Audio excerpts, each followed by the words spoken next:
بڑی اچھی بات ہے جی، آپ کے نیک جذبے کی ہم قدر کرتے ہیں، اللہ تعالیٰ آپ کو جزا دے۔ اب آپ یہ جس راستے پہ چلے ہیں اس کو نبھانا بھی ہے، کیونکہ آپ بہت بڑا رسک لے رہے ہیں۔ یتیم بچی کے ساتھ نکاح کر رہے ہیں جس کے ماں باپ ہو سکتا ہے لاوارث ہو، وہ پتہ بھی نہ ہو، کیونکہ جو اس طرح کی بچیاں ہیں جو یتیم ہیں، اس کے لیے قرآن حکیم میں ہمیں گائیڈ لائنز اس حوالے سے ملتی ہیں کہ سورۃ النساء کے اندر اللہ تعالیٰ نے شروع میں ذکر کیا ہے کہ ایک مرد کو اجازت ہے کہ وہ 1، 2، 3 یا 4 تک شادیاں کر سکتے ہیں۔ پھر اس کے اوپر دوبارہ سے جب صحابہ کرام کی طرف سے کیوری آئی تو اس کے جواب میں پھر آگے چل کے سورہ نساء میں اللہ تعالیٰ نے فرمایا کہ یہ معاملہ جو ہم ڈسکس کر رہے ہیں نا شادیوں کا، یہ ان عورتوں کے اوپر اپلائی نہیں ہوگا جو یتیم بچیاں تم پال رہے ہو، کیونکہ جو یتیم بچیاں تم پال رہے ہو اگر خود ان کے ساتھ شادی کر لو گے تو ان کا پھر ولی پیچھے کون ہوگا؟ تو یتیم بچوں کی اگر تم پرورش کرتے ہو تو تم ان کے ولی بن کے آگے کہیں اور شادی کرو، تاکہ تم پیچھے پشت پناہ کے طور پہ موجود ہو، کل کو ان کے ساتھ کوئی مس بیہیو کرتا ہے، انہیں طلاق دے دیتا ہے، تم پیچھے کھڑے ہو۔ یعنی اسلام نے اگرچہ یہ حلال ہے کہ اگر کوئی نامحرم بچی لے کے پالی ہے کسی نے اور وہ جوان ہوئی ہے، اسے وہ شادی تو کر سکتا ہے، لیکن اسلام نے اسے ڈسکریج کیا کہ اس طرح ہوگا تو پھر تم اس پہ ظلم کرو گے تو وہ تو تمہاری لے پالک بھی اس اعتبار سے ہے، تمہارے احسانات کے نیچے دبی ہوئی ہے، تو پوری زندگی تم سے پھر ماری کھاتی رہے گی، تم اس کے ساتھ زیادتی کرو گے۔ تو بہتر یہ ہے کہ اس طرح کی بچیاں پال کے ان کی شادی کہیں اور جگہ کرو اور خود ان کے پشت پناہ بنو۔ اور ہمارے یہاں پہ فنیٹک قسم کے علماء ان کے اوپر جو ہے وہ جملے کستے ہیں کہ جی یہ نعوذ باللہ بدکاری کو پروموٹ کر رہا ہے جو لاوارث بچوں کو پال رہا ہے۔ تو لاوارث بچوں کو وہ تو پال رہا ہے نا، تو مولوی جو ہیں وہ کیا کر رہے ہیں؟ 8-10 بچے انہوں نے مدرسے میں رکھے ہوئے ہیں اور اس کی بنیاد کے اوپر کروڑوں کا چندہ کھا رہے ہیں۔ تو تم لوگ اس طرح کی کوئی آرگنائزیشن کھولو نا جس میں لاوارث بچوں کو اکوموڈیٹ کیا جائے، جو کر رہے ہیں اس کو کرنے نہیں دے رہے، نہ کھیڑیں گے نہ کھیڑن دیں گے۔ تو یہ بہت بڑی خدمت ہے۔ کئی غریب لوگ ہیں جو بیچارے کفن تک نہیں افورڈ کر سکتے، ان کے لیے کفن کا ارینجمنٹ ہوتا ہے۔ اور آپ کو پتہ ہے دنیا کی سب سے بڑی یہ NGO ہے ایدی ویلفیئر، کوئی شک نہیں اس کے اندر، جو انہوں نے کام کر دیا سر، یہ تو ملکوں کی حکومتیں یہ کام نہیں کر سکتی جو ایک بندے کے اخلاص نے وہ کام کر کے دکھا دیا۔ تو یہ نیکی کرتے وقت ذرا دیکھنا چاہیے کہ نیکی گلے بھی نہ پڑ جائے۔ بعض اوقات اس وقت تو بڑا جذبہ ہوتا ہے، کئی لوگ ہیں جو طوائفوں کے ساتھ شادی کر لیتے ہیں کہ جی چلیں اچھی زندگی وہ بعد میں گزار لیں گی، لیکن یہ فلموں میں ایسے ہوتا ہے، پریکٹیکل لائف اس سے بہت زیادہ ٹف ہے۔ کئی ایک چھپی ہوئی چیزیں پھر بعد میں سامنے آتی ہیں، آپ کے اپنے خاندان میں سروائیول مشکل ہو جاتا ہے، آپ کے رشتہ دار آپ کو تانا دیتے ہیں، الٹیمیٹلی پھر جدائی ہو جاتی ہے، وہ اس سے زیادہ برائی میں گر جاتی ہے۔ لہٰذا یہ کرنے سے پہلے میرا تو مشورہ یہ ہے کہ سوچ سمجھ لیں، اس کے بعد اللہ تعالیٰ سے مشورہ کریں، استخارہ بھی کریں، پھر آپ اس معاملے کو آگے لے کے چلیں، اس اسپیکٹ کو بھی ذہن میں رکھیں۔ بہرحال اب اس سوال کی طرف آ جائیں، میں ڈیٹیل کے ساتھ جواب اس لیے دیتا ہوں کہ تاکہ اس کے تمام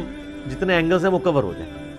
اس صورتحال میں ظاہر ہے کہ ایدی ویلفیئر والوں کے پاس جو اس طرح کی لاوارث بچیاں ہیں ان کا سٹیٹس وہی ہے جو سورہ نساء کے اندر ہے کہ یتیم بچوں کو جو پال رہے ہیں ان کے ولی ہوں گے، تو وہ جو پالنے والا ادارہ ہے اس کا جو سربراہ ہے وہ ولی ہوگا۔ اس وقت ایدی صاحب کے بیٹے ہیں فیصل ایدی صاحب، وہ ظاہر ہے سرپرست ہوں گے، وہی ولی ہوں گے۔ اور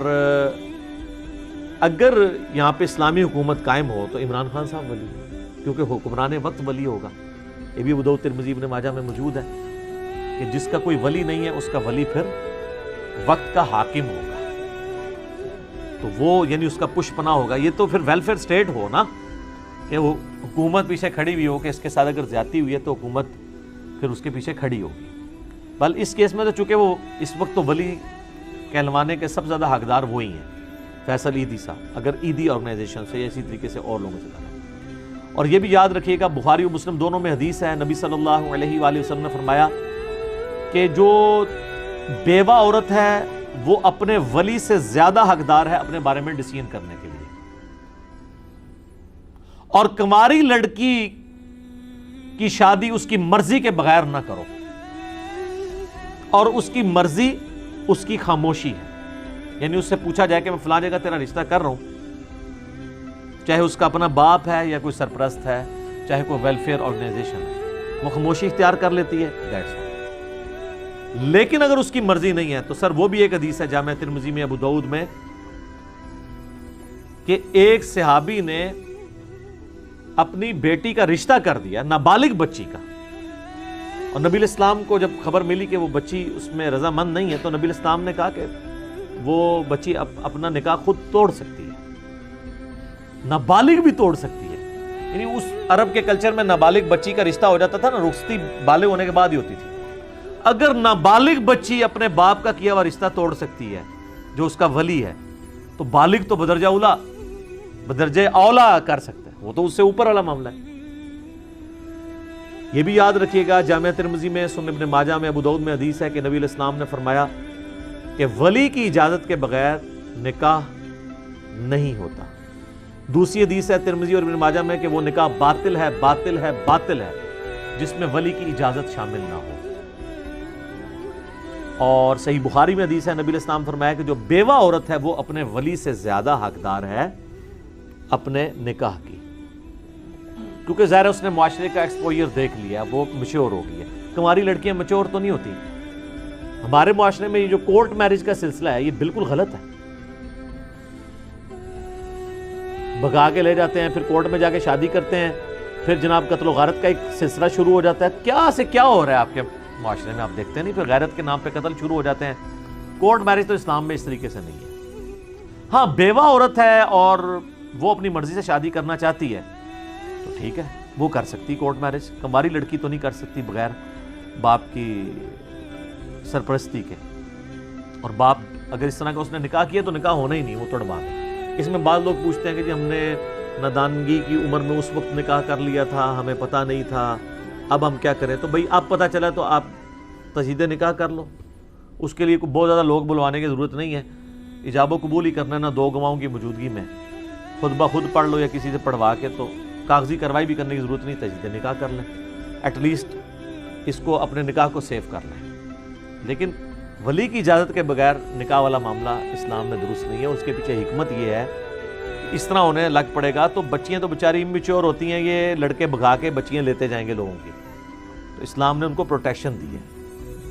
یہ آپ کو ٹی وی میں تو خبر سن کے بڑی اچھی لگتی ہے کہ دو لڑکے نے مرضی کے ساتھ جا کے کورٹ میرج کر لی، یہ آپ کے اپنے گھر میں آپ کی سسٹر یا آپ کی بچی کے ساتھ ہوا ہو، پھر پتہ چلتا ہے کہ یہ خبر ٹھیک ہے یہ غلط ہے۔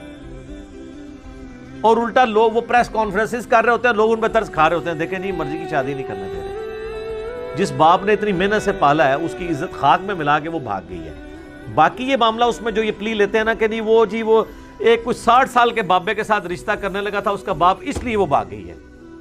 تو سر وہ تو اس کو بھاگنے کی ضرورت نہیں ہے، وہ انکار کر دے۔ مجھے بتائیں اس کا انکار کرنا اس کے باپ کے لیے بڑا جرم ہے یا اس کا بھاگ جانا بڑا جرم ہے؟ تو اس سے بہتر چھوٹا جرم کر لے، انکار کر لے، جان چھڑا لے۔ ایون اگر باپ نے کر بھی دی ہے کاغذی کارروائی، پھر بھی بعد میں وہ تنسیخ نکاح خود کر سکتی ہے، اس کی مرضی سے اگر نہیں ہوا۔ تو جب اسلام نے یہ اجازت دی ہے، اور اس میں ماں باپ کو بھی تھوڑی ہوش کرنی چاہیے، یہ جو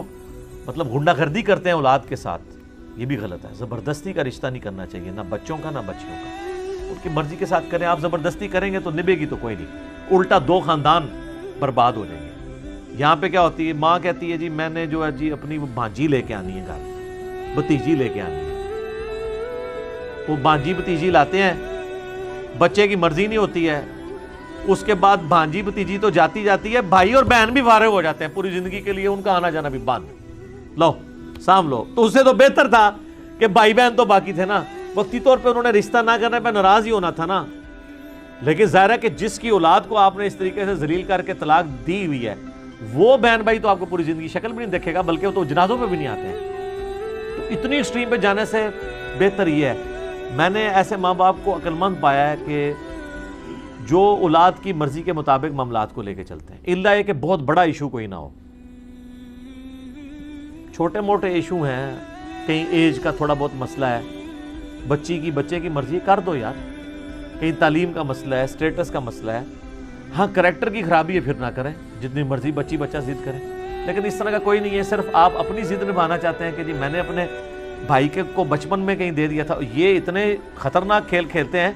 بچپن میں وہ دادیاں نہ کام ڈال کے چلی جاتی ہیں، وہ جب اولاد جوان ہوتی ہے وہ دادی ہیں جن کو انہوں نے دیکھا بھی نہیں ہوتا، وہ ان کے کیے ہوئے کرتوت بھگت رہے ہوتے ہیں بعد والے بچے، اور ان کے وہ بچے کہتے ہیں جی میری ماں دی زبان سی جی، ٹھیک ہے نا جی، تے اللہ نال جڑی زبان کیتی ہے لستو بربکم قالوا بلا، ہماری روح نے جو اللہ سے عہد کیا اس کی کوئی پاسداری نہیں، کلمے کی کوئی پاسداری نہیں، محمد رسول اللہ کا کوئی شرم و حیا نہیں ہے صلی اللہ علیہ وآلہ وسلم، ان کے یعنی مخالفت پہ اترے ہوئے ہیں، حیا تو نبی صلی اللہ علیہ وآلہ وسلم سے کرنی چاہیے تھی نا، وہ حیا نہیں ہے تو وہ پرانے نہیں۔ تو اس طرح کے معاملات جو ہے نا یہ بالکل کوئی یہ جو بوڑھیاں نے یہ بہت خطرناک ہے، بچپن میں وہ دماغ میں ڈالتی رہتی ہیں اور بعض اوقات منگنیاں کروا دیتی ہیں، نہ بھی زبانی انہوں نے اتنی مضبوط منگنی کروائی ہوتی ہے کہ وہ پھر منہ رکھنے کے لیے نا وہ کرنا پڑ جاتا ہے اور رشتے نبھتے کوئی نہیں۔ یہ ساری کی ساری چیزیں دیکھنے کی ضرورت ہے، یہ بڑی سخت زیادتی ہے کہ آپ اس طرح کے زبردستی کے رشتے کریں، اسلام میں اس کی کوئی اجازت نہیں ہے۔ باقی جو اس طرح کی لاوارث بچی ہیں بہت اچھی بات ہے، یہ کروائیں، لیکن یہ ذہن میں رکھیے گا کل کو آپ کا اگر کوئی معاملہ بگڑتا ہے، اب آپ نے اس عورت کو اس چیز کا تانا نہیں دینا کہ میں نے تیرے اوپر کوئی رحم کھایا ہے، کیونکہ ہیومن ڈگنیٹی میں مرد و عورت دونوں برابر ہیں، ہیومن ڈگنیٹی میں تو دونوں برابر ہیں۔ کل کو یہ تانا نہ ملے، پھر ظاہر ہے کہ اب عیدی والے بیچارے کتنے اس کو جہیز دے دیں گے، ایک سبسسٹنس لیول پہ ایک ڈبل بیڈ دے دیں گے، یعنی ایک کمرے کا فرنیچر دے دیں گے تھوڑا بہت، تو یہ نہ ہو کہ آپ کی جو والدہ محترمہ ہے وہ بعد میں ان کے لیے عذاب ثابت ہو جائیں، جو اکثر ہمارے معاشرے کے اندر ہوتا ہے۔ تو یہ ساری چیزیں آپ دیکھ بھال کے پھر آپ یہ رسک لیں، یہ نہ ہو کہ نیکی کرتے کرتے اتنا بڑا گناہ کما لیں کہ آپ کی آخرت ہی برباد ہو جائے۔ کسی کا ظلم کریں گے، آپ میرا یوٹیوب پہ کلپ دیکھیں نا وومنز رائٹس ان اسلام، تو آپ کو پتہ چلے کہ عورتوں کے کیا حقوق ہیں اسلام کے اندر، بیویوں کے کیا حقوق ہیں، اور اس کے اوپر بڑے مرد ناراض ہوتے ہیں کہ مردوں کے حقوق پہ بھی بات کریں۔ مردوں کے حقوق پہ خود بخود بات ہو ہی جاتی ہے نا جی، لیکن ظاہر ہے کہ جو ایشو زیادہ ہوتا ہے اسی کو ایڈریس کرنے کی ضرورت ہے۔ قرآن بھی آپ دیکھ لیں، قرآن میں جو پسے ہوئے طبقے ہیں نا، غلام، عورتیں، ان کے اوپر زیادہ بات ہوئی ہے۔ سورہ نساء کے اندر، سورۃ البقرہ کے اندر، یہ قرآن کا اسلوب ہے کہ جو پسا ہوا طبقہ ہے نا اس کو اوپر لے کے۔ باقی ہے کہ الرجال قوامون علی النساء، مرد عورتوں کے اوپر حاکم بنائے گئے، لیکن ساتھ بتایا گیا اس لیے کہ وہ ان کے اوپر خرچہ کرتے ہیں اور ان کی دیکھ بھال کرتے ہیں، ان کا نان و نفقہ لگاتے ہیں، اس لیے حاکم نہیں ہے کہ ان کو مارنا شروع کر دیں گے۔ یہ مارنا تو بہت آخری درجے کی چیز ہے، اور اس میں بھی اتنی سختی ہے کہ چہرے پہ نہیں مار سکتے، ہڈی نہیں توڑ سکتے، صرف جس طرح ایک چھوٹے بچے کو مارا جاتا ہے ایک تنبیہ کے لیے، اور وہ بھی آخری درجے میں ہے۔ پہلے تو کہا کہ بسترے سے الگ کرو۔ تو یہ خیر اللہ تعالیٰ سے پھر وومنس رائٹس شروع ہو جائیں گے، تو وہ اس کی بجائے اسی ٹاپک کی طرف واپس آئیں کہ یتیم کا جو سرپرست ہے وہ ویلفیئر آرگنائزیشن کا ہیڈ جو ہے وہ ہوگا، حاکم وقت ہوگا، اور اس کے لیے اب آپ اس کی اجازت کافی ہے، اب اس کے ماں باپ کو ڈھونڈنا کوئی ضروری نہیں ہے۔ اس طریقے سے جو لاوارث لوگ ہوتے ہیں، اچھا بعض اوقات ایسا بھی ہوتا ہے کہ کوئی عورت غیر مسلم ہو کے اب آ گئی ہے مسلمانوں کے پاس، تو غیر مسلم جو عورت مسلمان ہوئی ہے نا اس کے ماں باپ اس کے ولی نہیں ہیں۔ بخاری مسلم میں حدیث ہے کہ نان مسلم مسلم کا اور مسلم نان مسلم کا وارث نہیں ہو سکتا، تو یہ اصل ہے اس حدیث کی۔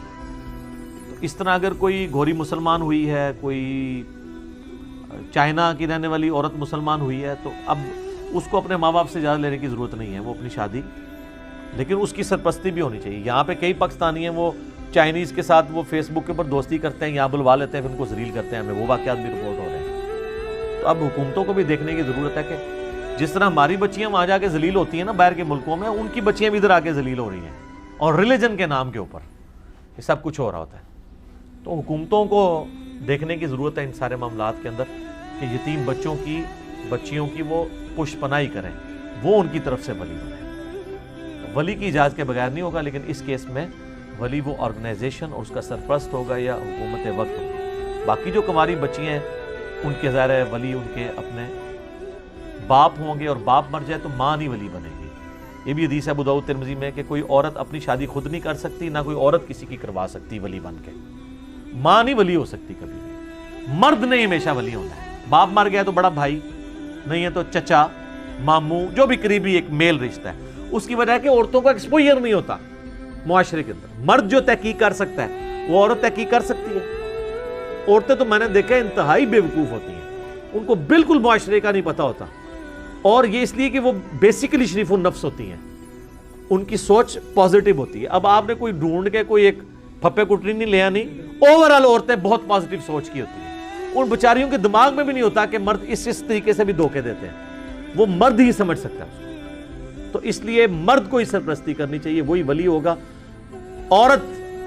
کبھی عورت کی ولی نہیں ہو سکتی، سوائے ایک بیوہ والا کیس ہے کہ وہ خود اپنی مرضی سے شادی کر سکتی ہے.